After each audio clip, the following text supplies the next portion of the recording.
పాప ఆరోగ్య పరిస్థితి నీకు తెలియదు రాదా? ఇందులో తెలియకపోవడానికి పెద్ద ఏముంది? పుడుతూనే అది పుట్టెడు రోగంతో పుట్టింది. రాదా తప్పు. చిన్నపిల్లల గురించి అలా మాట్లాడకూడదు. మన పిల్లల గురించి అలా మాట్లాడను కదా. అస్తమానం మన పిల్లలు అనకు రాదా? అంతేలేండి, పరాయి పిల్లలనేమో పదే పదే గుర్తు చేసుకుంటారు, సొంత పిల్లల గురించి మాట్లాడితే విసుక్కుంటారు. మీ వరుస నాకేం నచ్చలేదు. రేపు చూడండి, ఎంచక్క సంక్రాంతి బొమ్మల కొలువులో మీకు నచ్చిన విధంగా, మీరు మెచ్చే విధంగా అన్ని చిన్నపిల్లల బొమ్మలే పెడతాను. ప్లీజ్ రాదా, ఆ టాపిక్ వదిలే. అవును, మీరేంటి ఇంకా ఇలా ఉన్నారు? ఆఫీస్కి వెళ్ళరా? ఆఫీస్కి వెళ్ళే మూడ్ లేదు. తప్పు, అలా అనకూడదండి. ఇలా చెప్పా పెట్టకుండా ఆఫీస్కి ఎక్కడితే పై వాళ్ళందరూ ఏమంటారు? వంశీ ఏంటి ఇలా డుమ్మాలు కొడుతున్నారు అనరు? ఇల్లు చూడు ఇల్లాలని చూడు అని సామెత చెప్పినట్టు డాక్టర్ గారు రాలేదని పనివాళ్ళందరూ పనిచేయడం మానేస్తే చెడ్డ పేరెవరికి? మీకే కదా. మీకు చెడ్డ పేరు వస్తే బాధ ఎవరికి? నాకే కదా. కాబట్టి మీరు ఆఫీస్కి వెళ్తున్నారు.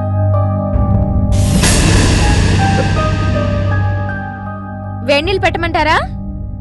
పెట్టి నా నెత్తి మీద పోయి. తలస్నానం చేస్తారా? చెయ్యాలి కూడా.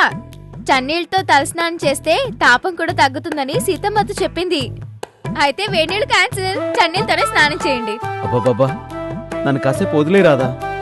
ఏంటండి, ఇంట్లో ఇద్దరమే ఉన్నాం. ఏం చక్క సరదాగా సంతోషంగా ఏదైనా మాట్లాడొచ్చు కదా. ఈ నరకం కన్నా ఆఫీసే బెటర్. సరే, నేను స్నానం చేసి ఆఫీస్కి వెళ్తాను. అమ్మయ్యా, ఎన్నాళ్ళకి నా మాట విన్నారు.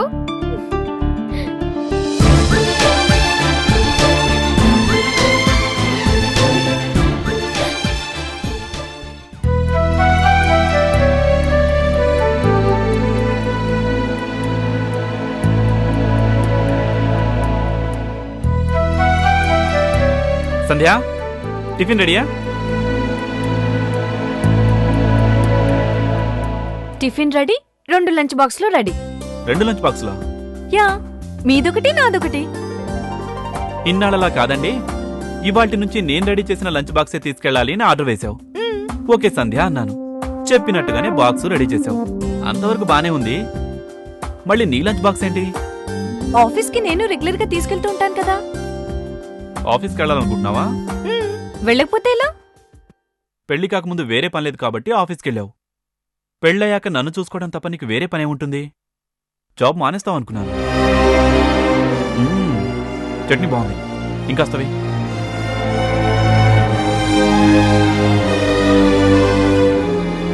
జాబ్ మానేస్తానని నువ్వంటే నేను ఫీల్ అవుతాను అనుకున్నావా? నో, నేను అలా ఫీల్ అయ్యేవాడిని కాదు సంధ్య. జాబ్ మానేయాలా? తెలుగులో అదేగా చెప్పింది. జాబ్ మానేశాననుకోండి, మీరు ఆఫీస్కి వెళ్ళిన తర్వాత నాకేం తోచదు. గార్డెనింగ్ చెయ్యి, షాపింగ్ చెయ్యి, కిట్టి పార్టీస్ ఇంట్లోనే కండక్ట్ చెయ్యి. నాకిది కావాలండి అని అడిగే అవసరం రాకుండా అన్నీ నేనే చూసుకుంటాను. డే అంతా నీ ఇష్టం. సాయంత్రం నేను ఇంటికొచ్చేసరికి అందంగా అలంకరించుకొని హించక్క జడ నిండా మల్లెపూలు పెట్టుకొని గుమ్మంలో కనిపించు చాలు. మిగతా టైం ఎలా గడపాలో నేను డిసైడ్ చేస్తాను. ఓకే?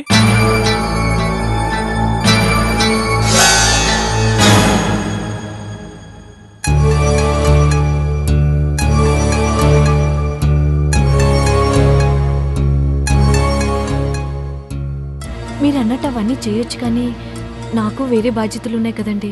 వేరే బాధ్యతలా అంటే? అమ్మా నాన్న మంచి చెడ్డలు నేనే కదా చూసుకోవాలి. అమ్మా నాన్నలంటే యు మీన్ మీ మాజీ అత్తమామలేగా? వాళ్ళకేం సంధ్య, అంకుల్కి పెన్షన్ వస్తుందిగా. పెన్షన్ అంటే గవర్నమెంట్ ఇస్తుందండి, ప్రేమనెవరిస్తారు? నాన్ గవర్నమెంట్ సంస్థలు బోలెడన్ని ఉన్నాయి.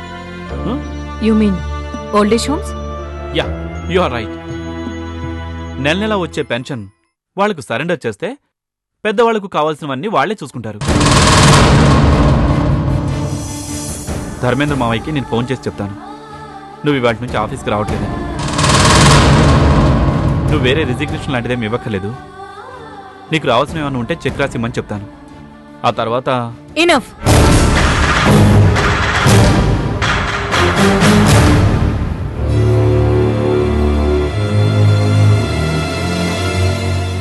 ఆఫీస్కి వెళ్ళాలా వద్దా అన్న విషయం నేను చూసుకుంటాను. మీరు బయలుదేరండి. అంటే నా ఉద్యోగం గురించి ఇప్పటికే మీరు చాలా ఎక్కువగా ఆలోచించారు. నా ఆలోచనతో సంబంధం లేని మాటలు చాలా మాట్లాడారు. I'm little bit upset. అంటే నీ ఉద్దేశం? నాకు ఆఫీస్కి టైం అవుతుంది. See you. Wait a minute. నేను చెప్పేది వినకుండా, నా మాట కంప్లీట్ అవ్వకుండా నువ్వు అలా వెళ్ళటం నాకు నచ్చలేదు. నా అభిప్రాయాలతో సంబంధం లేకుండా మీరెలా నిర్ణయాలు తీసుకోవడం నాకు నచ్చలేదు. నీ అభిప్రాయాలా? ఎస్. నీ అభిప్రాయాల ప్రకారం ఏం జరిగిందని? What do you mean? Cool cool baby cool. నువ్వు ఉద్యోగం చేసే సంగతి కాసేపు అలా పక్కనుంచు. నీ అభిప్రాయాల ప్రకారమే అన్నీ జరుగుంటే మన పెళ్లి జరుగుంటేది అసలు? నెవర్. నీ పేరు సంధ్య కాబట్టి, ఆ పేరంటే నాకు ఇష్టం కాబట్టి, ఆల్ టుగెదర్ నిన్ను నేను ఇష్టపడ్డాను కాబట్టి, మీ పెద్దవాళ్లను తెలివిగా మేనేజ్ చేయగలిగాను కాబట్టి, ఒక్క ముక్కలో చెప్పాలంటే నీ ప్రమేయం లేకుండా పరిస్థితుల్ని నాకు అనుకూలంగా మార్చుకోగలిగాను కాబట్టి మన పెళ్ళయింది. ఎప్పుడైతే మన పెళ్లి జరిగిపోయిందో అప్పుడే నీ మీద సర్వ హక్కులు నాకు వచ్చేశాయి. కాబట్టే నీ ప్రమేయం లేకుండా నీ ఉద్యోగం గురించి నేను డెసిషన్ తీసుకున్నాను. అది కాదండి. Let me complete. నా డెసిషన్ తప్పు అని నీకు అనిపిస్తే ఆఫీస్కి వెళ్ళటం గురించి కాసేపు మర్చిపోయి ఇద్దరం కూర్చొని డిస్కస్ చేసుకున్నాం. నోనో, మీరేదో హర్ట్ అయినట్టు అనిపిస్తున్నారు ఈ విషయంలో. నేనా హర్ట్ కావటమా? నీ విషయంలోనా? నెవర్. అలా హర్ట్ అయ్యేవాణ్ణి అయితే మొదటిసారి నీకోసం వచ్చినప్పుడు నన్ను గడ్డిపోచును తీసేసినట్టు మాట్లాడావు చూడు, ఆ రోజే హర్ట్ అయ్యేవాణ్ణి. అవన్నీ వదిలేసే సంధ్య. ఆ వేళైనా ఈ వేళైనా నేను చెప్పేదొకటే, I love you, that's all. ఆ మాట మీద నమ్మకం ఉంటే నా నిర్ణయాన్ని గౌరవించు. బాయ్.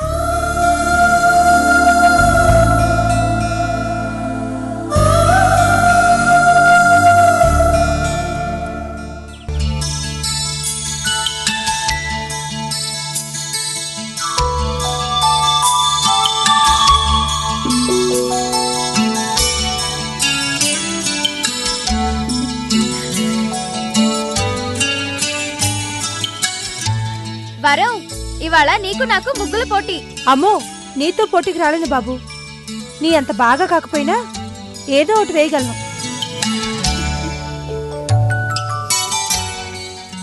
ఏదో ఒకటి కాదమ్మా, సంక్రాంతి ముగ్గేయాలి. సంక్రాంతికైనా దసరాకైనా మనది ఒకటే ముగ్గు. ఇలా అయితే ఎలా? ఆ డబ్బా ఇలా ఇవ్వు. నీకెందుకులే రదే ఈ శ్రమ? నీ మీద ప్రేముండి కాదులేమ్మా, మరి నీ కడుపులో ఉన్న పిల్లాడి మీద ప్రేమ. ఓ అబ్బో, వాడింకా భూమి మీదకి రానలేదు, అప్పుడే నా మీద ప్రేమ తగ్గిపోయిందా? తమాషా కన్నాన్లే. ఇలా వంగి వంగి ముగ్గులు పెడితే కడుపులో ఉన్నవాడు కెవ్వమంటాడు. చూడబోతే వాడికన్నా నువ్వే ఎక్కువ బాధపడుతున్నట్టున్నావే. ఏం బాధలో ఏమో. ఏంటి విశేషం? విశేషం ఏం లేదు కానీ నీతో మాట చెప్పాలి. ఏంటో? ఇప్పుడు కాదులే, తర్వాత చెప్తాను. అబ్బా, మనిద్దరేగా ఉన్నావు, చెప్పొచ్చుగా. అది అది నిన్న రాత్రి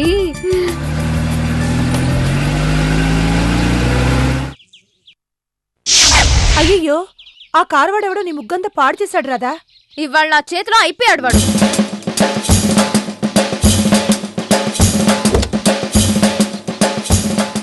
హలో రాధా. నువ్వా? ఈ కారోడెవడు? తప్పు, వాడు వీడు అనకూడదు. నా ముగ్గంతా పాడు చేశాడు. పాపం, సరిగ్గా చూసినట్లేడు. నీ కళ్ళు ఏమైనా కాకులు ఎత్తుకుపోయాయా? నీకు గుర్తుందా అసలు? నీ డొక్కు కారు ఒకటి వేసుకొచ్చి నా ముగ్గంతా పాడు చేసావు. దిగు ముందు అసలు. ఫోన్లే రాధా, అతని తరపున నేను సారీ చెప్తున్నాను కదా. ఇదిగో బాబు, నువ్వు వెళ్ళు.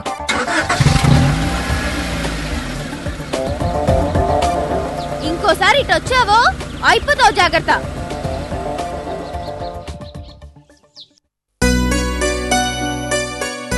డాక్టర్ గారు ఇంట్లోనే ఉన్నారా? ఉండక ఎక్కడికి వెళ్తారు? అదేంటి, ఈ పాటికి ఆయన హాస్పిటల్కి బయలుదేరాలి కదా. నువ్వు ఊరెళ్ళిన దగ్గర నుంచి ఆయన అసలు ఇంట్లో నుంచే కదలలేదు. ఒంట్లో బాలేదా? ఆయన డాక్టర్ అమ్మా, ఆయన ఎప్పుడూ ఆరోగ్యంగానే ఉంటారు. ఏదో పెద్ద పనుంటే తప్ప ఆయన సహజంగా సెలవు పెట్టరే. ఆయన సంగతులు చూసుకోవడానికి భార్యను నేనున్నాను కదా. నువ్వు అర్ధాంతరంగా ఊరెళ్ళావు, అక్కడ సంగతులు ఏంటో చెప్పు. అవన్నీ తీరిక చెప్తానులే.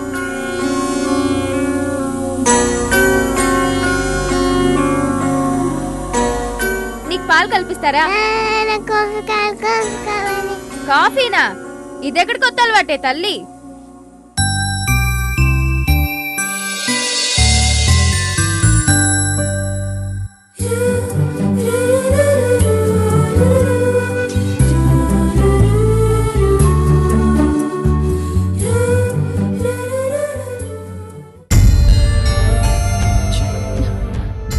ఏమైందండి ఇలా ఉన్నారేంటి?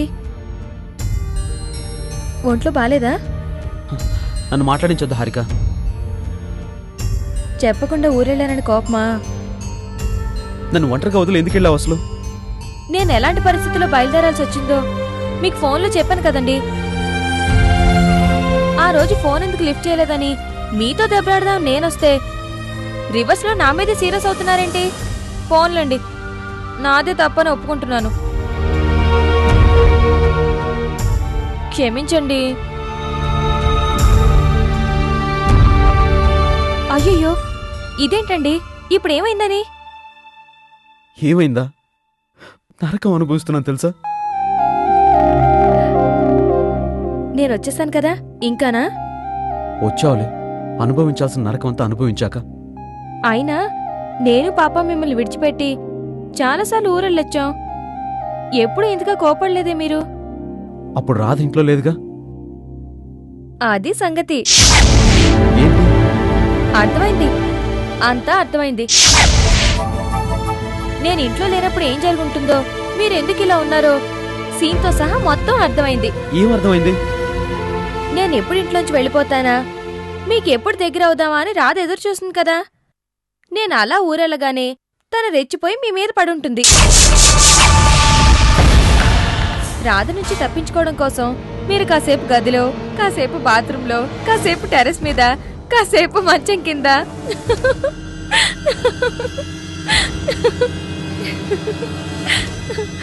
ఊహించుకుంటుంటేనే ఇంత నవ్వొస్తుందంటే పాపం మీ పరిస్థితి ఎలా ఉండుంటుందో. పరిస్థితులు ఒక్కొక్కసారి మనుషులతో ఎంత దారుణంగా ఆడుకుంటాయో నీకు తెలియదు హారిక. నేను మనిషినే కదా, పొరపాటున. మీరేం చెప్పబోతున్నారో నాకు తెలుసు. పరిస్థితులు కాదు కదా, ఏకంగా స్వర్గం నుంచి రంభ, ఊర్వశి, మేనకలు దిగొచ్చినా నన్నే గుర్తు చేసుకుంటారు తప్ప ఎలాంటి ప్రలోభాలకి లొంగరు. నేనంటే మీకంత ప్రేమ, మీ మీద నాకంత నమ్మకం. నమ్మకం వేరు, వాస్తవం వేరు హారిక.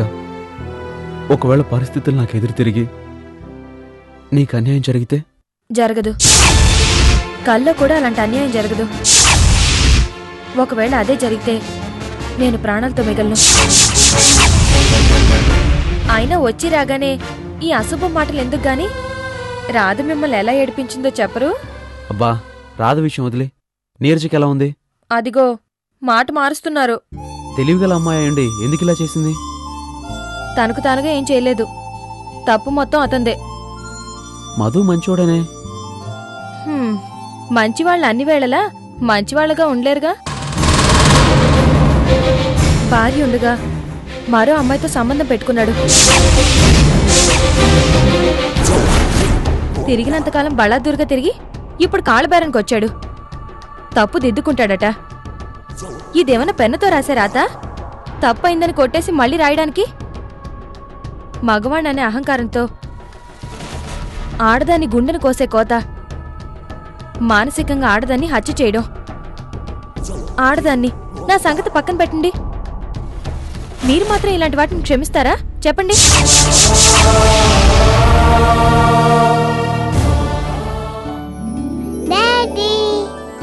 బంగారు తల్లి, అమెరికా వెళ్తే ఇలాగే చేస్తావా? దిగు, ముందు పాలు తాగు.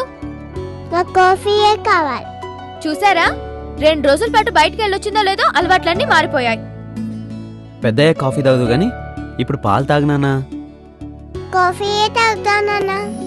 Please please. దాని చేత పాలు తాగించడం మీ వల్ల కాదు గాని ఇలా ఇవ్వు. ఓ మాట అడుగుతాను చెప్పు, నీకు నేనంటే ఇష్టమా? ఇష్టం. రాదంటే ఇష్టం. డాడీ అంటే ఇష్టం. పాలంటే ఇష్టం. అయితే తాగు. చీటింగ్. నాకు అదంతా అనవసరం. పాలంటే ఇష్టం అన్నావు, తాగాల్సిందే. చీటింగ్. తాగు తాగు, గుడ్ గర్ల్. ఏమండి, రేపు మనకి అబ్బాయో అమ్మాయో పుడితే మనకు కూడా ఇలాంటి ట్రిక్కే వెయ్యాలి.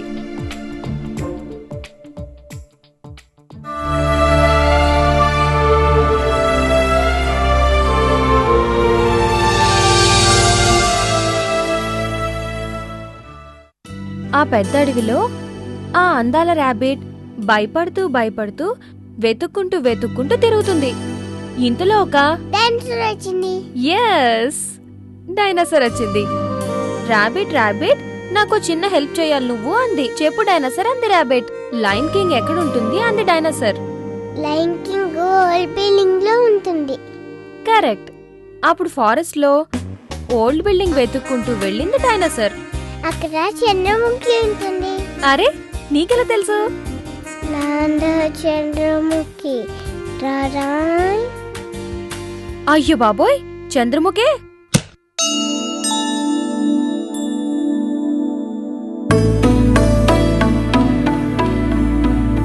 ఏమైంది రాధా? ఇవాళ నుంచి నేను ఇక్కడే నిద్రపోతాను. అదేంటి? అదో పెద్ద కథలే. డైనోసార్ కదా? కాదు, చిన్నపిల్లలతో చెప్పే కథ కాదు. అయితే టైగర్ కథ చెప్పు. అలాంటి కథలు నాకు రావు తల్లి. టెడ్డీ, నువ్వు కాసేపు ఉన్నానా? కదేంటి రాధా? కోయిదోరు చెప్పాడుగా ఓ ఏడాది పాటు నిష్ఠగా ఉండాలని. అది మరింత నిష్ఠగా ఆచరిద్దామని. అంతే కదా. మరి నువ్వేమనుకున్నావు? మేమిద్దరం గొడవ పడి వేర్వేరుగా పడుకుంటున్నాం అనుకున్నావా?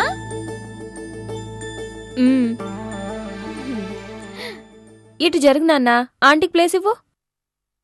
కథ చెప్పు కథ చెప్పు కథ చెప్పు. సరే సరే చెప్తా నాగు. అనగనగనగనగనగనగా ఒక రాజు. రాజా మా స్కూల్ దగ్గర ఐస్ క్రీమ్ అమ్ముతాడు. ఈ రాజు అలాంటి రాజు కాదు, పెద్ద రాజు. పెద్ద రాజా? అయితే హార్స్ ఉందా?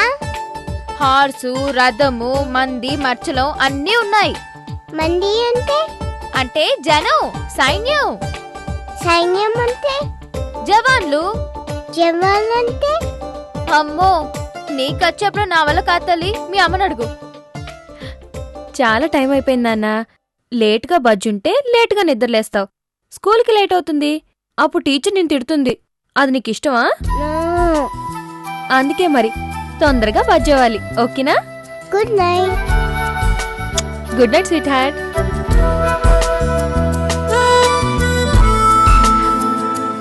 రేపు నాకు పిల్లలు పుడితే నేను కూడా ఇలాగే మాట్లాడాలేమో. గుడ్ అంటే మంచి, నైట్ అంటే రాత్రి, స్వీట్ అంటే తీయటి, హార్ట్ అంటే గుండె. మంచి రాత్రి, తీపి గుండె అంటే ఏంటో ఆయన అడగాలి. ఏం రాదా? ఏమీ లేదక్కా. అవును, ఒకే ఇంట్లో వేర్వేరు గదిలో పడుకుంటేనే నాకు మా ఆయన తెగ గుర్తొస్తున్నారు. అలాంటిది ఇన్నాళ్ళ నుంచి భర్తకి దూరంగా ఉంటున్నావు, నీకు గుర్తురాడా? ఎందుకు గుర్తురారు? బానే గుర్తొస్తారు. అప్పుడేం చేస్తావ్? పాప నిద్రపోతుంది. నాకు ఇంకా నిద్ర రాలేదు. నా బంగారు తల్లివి కదూ. బజ్జా నాన్న.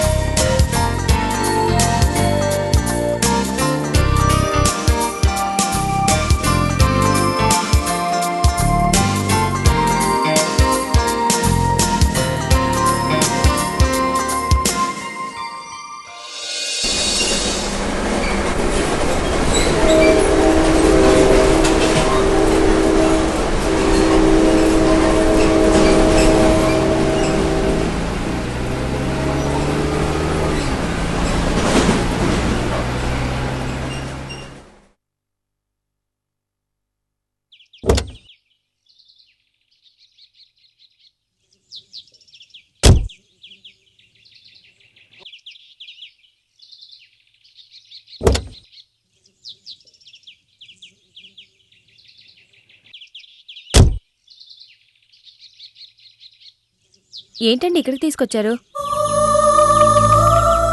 నీతో కొంచెం మాట్లాడాలి హారిక.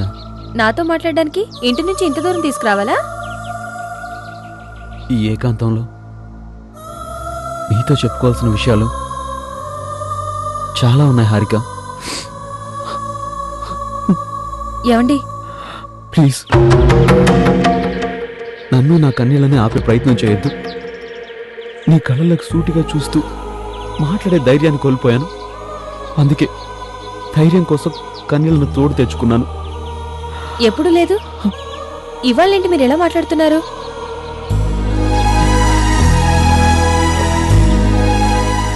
తప్పు చేశాను హారిక. మీరు తప్పు చేయడమా? నెవర్. నో. ట్రీట్మెంట్ కోసం నువ్వు రాదని ఇంట్లో ఉంచుకుందామని అన్నప్పుడు నేను వద్దన్నాను. నువ్వు బలవంత పెట్టావు. నీ మనసును పెంచడం ఇష్టం లేక నేను సరే అన్నాను. అది ఆ రోజు నేను చేసిన తప్పు. మన పెళ్లి రోజున మనం రహస్యంగా కలుసుకుందాం అనుకున్నాం. కానీ మా ఫ్రెండ్స్ సరదాగా చేసిన తప్పుకి ఒళ్ళు తెలియని పరిస్థితుల్లో నేను ఇంటికి రావాల్సి వచ్చింది. గదిలో ఉన్నది నువ్వేనన్న భ్రమలో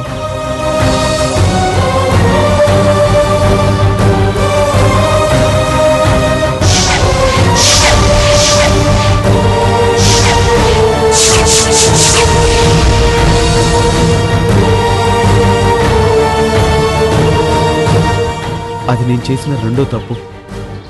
అది జరిగిపోయాక ఇన్నాళ్ల వరకు నీతో చెప్పకుండా ఉండడం నేను చేసిన మూడో తప్పు. తప్పు చేసిన మగాడు తప్పించుకోవడానికి 1,000,000 కారణాలు చెప్పగలడు. చెప్పింది నిజం దబాయించగలడు.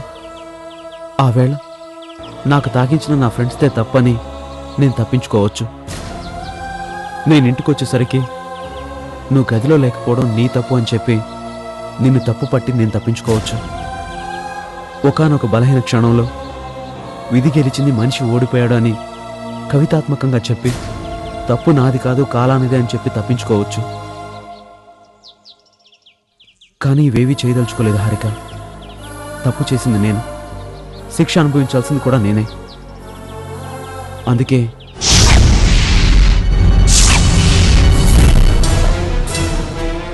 హారిక, హారిక, హారిక,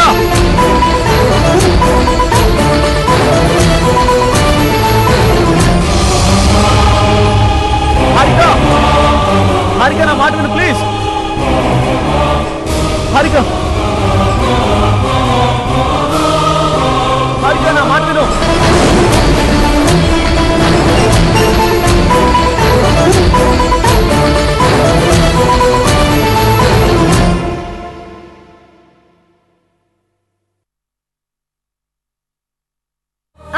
వచ్చేస్తాను. బహుశా అబ్బాయి కోపం వచ్చిందేమోనమ్మా. కోపం దేనికి నానా? నువ్వు వచ్చేప్పుడు అబ్బాయికి చెప్పొచ్చావా? లేదు నానా, అమ్మ ఫోన్ రాగానే వెంటనే వచ్చేసాను.